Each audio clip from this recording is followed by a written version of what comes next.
నా పేరు శివాని చతుర్వేది. నేను మేడ్చల్ నుంచి 30th మార్చ్ రోజు గొడవ అయింది సోమవారం దగ్గర, మా ఢాబా దగ్గర. నేను మా డాడీతో పాటు పోయినా. అక్కడ పోగానే ఒక అబ్బాయి ఉండు, కానీ మేము ఆయన మీద ఏం చేతి వేపలే, ఆయన ఏం తిట్టలే. కానీ ఆయన మా చెఫ్ ని కొట్టేసిండు. కొట్టిన తర్వాత ఆయన పిలిచిండు. 28 మెంబర్స్ వరకు వచ్చిర్రు. 2 బ్యాచెస్ లో వచ్చిర్రు, ఒక బ్యాచ్ లోనే కాదు 2 బ్యాచెస్ లో వచ్చిర్రు. రాగానే అసలు మాట్లాడకుండా డైరెక్ట్ హమ్లా చేసిరు, డైరెక్ట్ అటాక్ చేసిరు, డైరెక్ట్ కొట్టడం స్టార్ట్ చేసిరు. నన్ను అమ్మాయి అని చూడకుండానే డైరెక్ట్ కొట్టడం స్టార్ట్ చేసిరు. నా ఫోన్ గుంజుకురు, నా చేతుల నుంచి జబర్దస్త్ ఇట్లా చేసి ఫోన్ గుంజుకురు. నా చైన్ కొడతప్పుడు ముక్కు నోజ్ రింగ్ వెళ్ళిపోయింది. ఘోరంగా అంటే ఘోరంగా స్టోన్స్, స్టిక్, రాడ్ తీసుకొని ఏం దొరుకుతుంది దాంతో, అది క్యారెట్స్ ది నేను బ్యాగ్ పట్టుకున్నా. ఆ క్యారెట్స్ బ్యాగ్ తీసుకొని నా మీద కొట్టారు.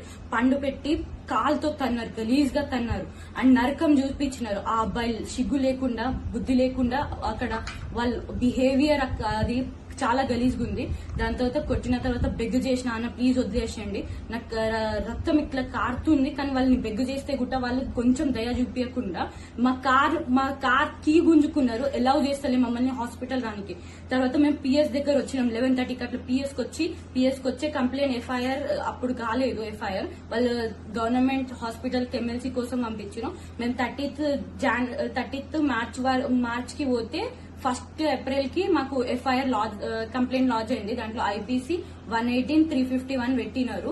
కానీ ఇది అంటే బెయిలబుల్, వాళ్ళు బెయిల్ మీద తిరుగుతురు బయట అండ్ ఛాన్సెస్ ఉంది వాళ్ళు వచ్చి మళ్ళీ అటాక్ చేస్తారు. ఎవరు గ్యారంటీ ఏం తీసుకోలేరు.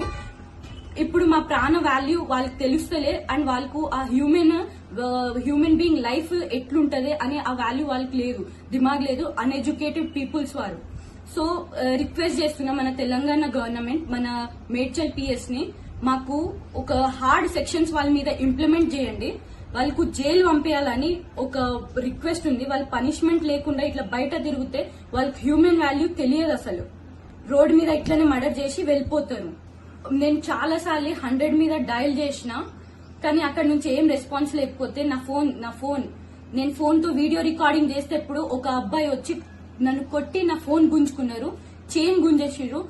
చాలా అంటే చాలా ఘోరంగా నన్ను కొట్టినారు. ఒక అమ్మాయి అని ఒక కాలుతో ఇక్కడ తన్నారు. నన్ను రక్తం కారిందని బాధ లేదు, కానీ కాలుతో తన్నిండని చాలా బాధ ఉంది. డిస్రెస్పెక్ట్ఫుల్.